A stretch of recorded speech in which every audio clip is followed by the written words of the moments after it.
সকাল ব্লগটা শুরু করে দিয়েছি ভোর 5টা থেকে, কারণ আজ তোমাদের তো বলেছি যে তোমাদেরকে তো বলেই দিয়েছি যে গরমের জন্য প্রত্যেকটা স্কুল এখন মর্নিংয়ে করে দিয়েছে সকাল 7টা থেকে। তো ছেলের যেহেতু গাড়ি চলে আসবে 6:30টাতে, তো এখন বাজে ভোর 5টা।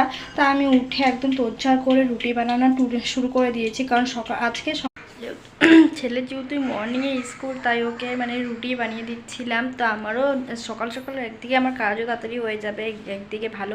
আর আমার এমনিও সকাল সকাল কাজ শেষ হয়ে যায় 10টার মধ্যে, কারণ ছেলে হাজব্যান্ড দুজনেই বেরিয়ে যায়। তো দেখো ছেলে বায়না করছিল তো ওকে আমি কি করেছি, একটা রুটি বানিয়ে দিয়েছি আর একটা হালকা করে তেল দিয়ে পরোটা বানিয়ে দিয়েছি।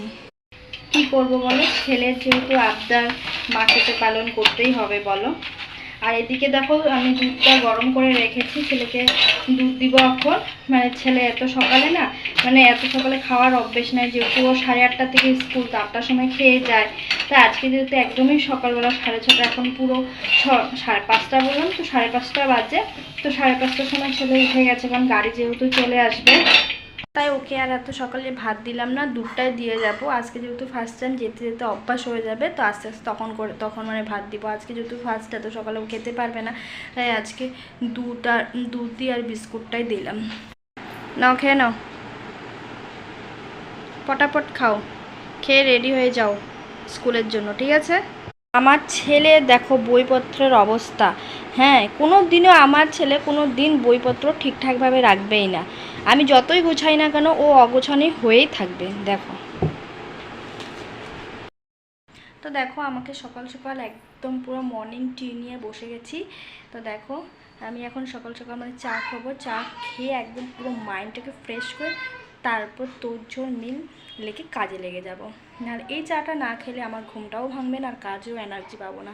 তো ছেলেকে কি করব, ছেলেকে কোনো রকমভাবে টিফিন বানিয়ে খাইয়ে স্কুল পাঠিয়েছি, কিন্তু ঘরের তো কাজ তো কমপ্লিট করতে হবে বলো। তো চলো চাটা খেয়ে ঘরে কাজ করে তারপর কথা হচ্ছে, টাটা।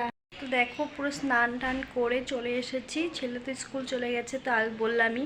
তো সকাল সকাল একদম পুরো এখন পুরো বাজে 10টা। আমার রান্না বাড়ি সকালের কাজকর্ম পুরো কমপ্লিট, আর এখন রান্নাবাড়ি সব কিছু কমপ্লিট করে তো স্নান করে পুজো দিয়ে আসলাম। তো পুজো দিয়ে এসে দেখি মেয়ে উঠে গেছে, তো মেয়েকে নিয়ে বসে গেছি এখন খাওয়াতে। তো মেয়েকে তো খাওয়াতে প্রায় 1 ঘন্টা লাগবে, ততক্ষণে আমার ছেলেও চলে আসবে। দেখো দেখেছো, 1 ঘন্টা লাগবে মিনিমাম ওকে খাওয়াতে। চলে এসেছে আমার ছেলে স্কুল থেকে, দেখেছো ছুটিও হয়ে গেছে, স্কুল থেকে চলে এসেছে। আচ্ছা দেখি এটা, আমার ছেলে দেখো সোনা নিয়ে এসেছে,